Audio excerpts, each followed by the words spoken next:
homecoming for the Queen of Mambila, Dr. Aishatu'S II, as serving Assistant Inspector General of Police, who is also the President, Veterinary Council of Nigeria, illuminated the scenic Mambila Plateau as the people rolled out drums to once more welcome the Queen. Very well, very well. Thank you. Thank you. Thank you. Recently, the AIG undertook a special visit home where her foundation, Sarauniya Audu Baju, led partners on a spree of life-touching events. The AIG, under the auspices of the foundation, partnered non-governmental organizations to carry out different interventions on the Mambila Plateau in Taraba State, including vaccination of cattle against anthrax disease, empowerment, and scholarships. Flagging off the empowerment program, the Chief of Mambila, Dr. Shehu Audu Baju II, supported by Lamdo Gashaka Alhaji Zubairu Hamangabdo Mohamed Sambu, said the interventions are timely and critical to the economic well-being of people in the area.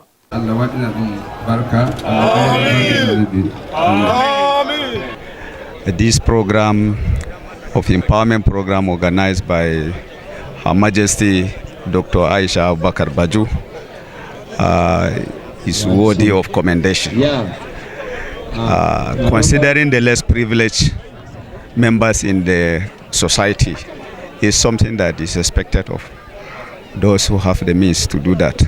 Speaking on what informed the huge support, the AIG and President of SAP Foundation, Dr. Aishatu'S Baju, said, being the queen of the land, she decided to empower women and the less privileged in the area with viable economic startup paths such as grinding machines, Noilers for poultry farm, and scholarships, among others. So today we gave out 15 grinding machines to 15 women in the community. They are carefully selected, those that truly need it. And we also had Noiler chicken. The Noiler is a hybrid between the local breed of chickens and the agric chicken, which are supposed to actually raise them on free range after 5 weeks. So we have distributed 2,000 Noiler chickens to about 200 women on the Mambila Plateau, so that it will also support them as a source of sustenance for them and also nutrition for their children, whereby they will use the eggs from these chickens to feed their children. Leading a national effort to curtail the spread of anthrax disease in Nigeria from the neighboring Republic of Ghana, the AIG's SAP Foundation, in collaboration with the Veterinary Council of Nigeria, flagged off the first ever free vaccination of 5,000 heads of cattle in Nigeria on the Mambila Plateau. And they say charity begins at home. As the president of the Veterinary Council of Nigeria, especially the anthrax vaccination, you know there is an outbreak of anthrax in our neighbors in Ghana. And anthrax is a zoonotic disease, it's a very dangerous disease. It can be used as a biological warfare. They use the anthrax spores for it. So we can't afford to have anthrax. And geographically, if you look at the position of Mambila, it's at the border. So we want to make sure that our cattle are safe and protected against this disease. So I can proudly tell you that what has happened today is the first that has happened in the entire Nigeria. Former Speaker, Taraba State House of Assembly, Ebel Peter Dia, former National President, Trade Union Congress, Boboy Balakaigama, and State Chairman, National Veterinary Association of Nigeria, Dr. Japhet Daniel, among others, commended impact of the support. There is no privilege other than this for having her as our wife, having her as our mother, and having her as the rescuer of the cattle population on the Mambila Plateau. So all we are saying is that we have healthy cattle population now. Like I earlier said, the only thing we avoid now is cattle rustling. What the community should expect is that we are trying to form a huge network. The animal health industry is fragmented. We're doing things separately.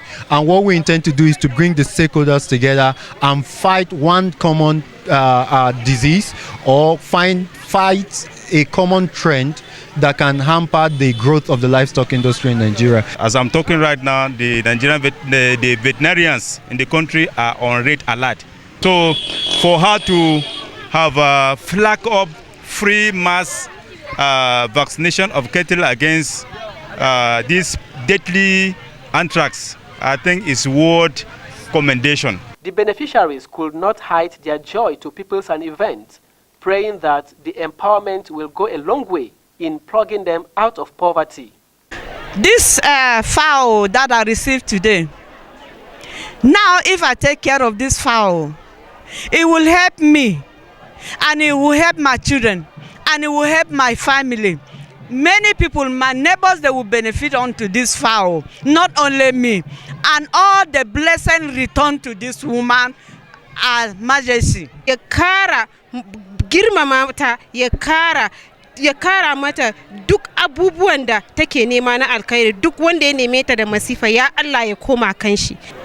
And the advice that I can give to those beneficiaries is that they should make sure that they hold those beds and maintain them. They should give them good management practice.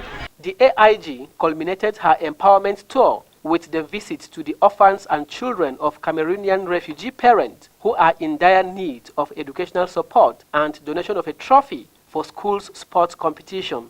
The school is made up of orphans and refugee children. 2. We feed the children twice a week. Honestly, I'm really touched. I didn't even know that the school is for orphans and refugees. I just want to say that you are doing a great job here. May God continue to bless and strengthen you. And I want to assure you that this Aishatu'S Foundation will surely see how we can intervene. This club is called FC. This club was just founded a few days ago, and they tried a match at the stadium and they won this trophy. Yes, the Queen has indeed demonstrated her motherly love to the people of Mambila Plateau with the array of interventions, and the people are truly happy with the Queen. Long live the Queen, says the people as she rounds up. Simon Danladi Atta, reporting for Peoples and Events from the Mambila Plateau, Taraba State.